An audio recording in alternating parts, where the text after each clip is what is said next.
गोपनीय सूत्राकडून मिळालेल्या माहितीनुसार सावरिया फ्युचर वर्क्स लिमिटेड म्हणून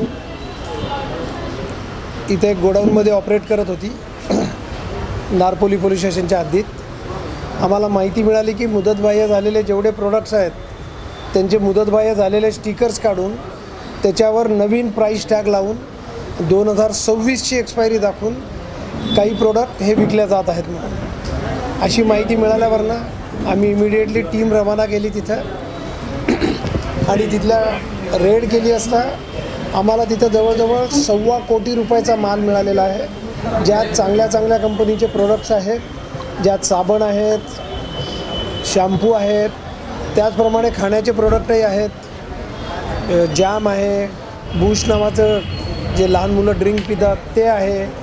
तर या सगळ्यांची मिळून जवळजवळ 1.25 कोटीचा माल आम्ही जप्त केलेला आहे। हा सर्व मुदतबाह्य माल आहे। 3 महिने 6 महिने एवढा एक्सपायर झालेला माल त्यांनी तिथं जमा करून ठेवला होता आणि त्याच्यावर स्टिकर लावायचे काम चालू होते, जेणेकरून त्याची एक्सपायरी डेट अजून 2 वर्षांनी वाढवली होती त्यांनी। त्यामुळे हा सर्व माल आम्ही जप्त केलेला आहे। तिथं आम्हाला अजून भरपूर स्टिकर्सही मिळालेत की जे त्यांनी अजून काही प्रोडक्ट आणण्यासाठी केलेले आहेत। यात आरोपींना आम्ही नोटीस दिलेली आहे। ते हजर झाल्यावर त्यांना अटक करून त्यांच्याकडून उर्वरित माहिती घेऊ, त्यांनी हा माल कोणाकोणाला विकलेला आहे आणि हा जप्त एक्सपायर झालेला माल त्यांनी कोणाकोणाकडून आणलेला आहे।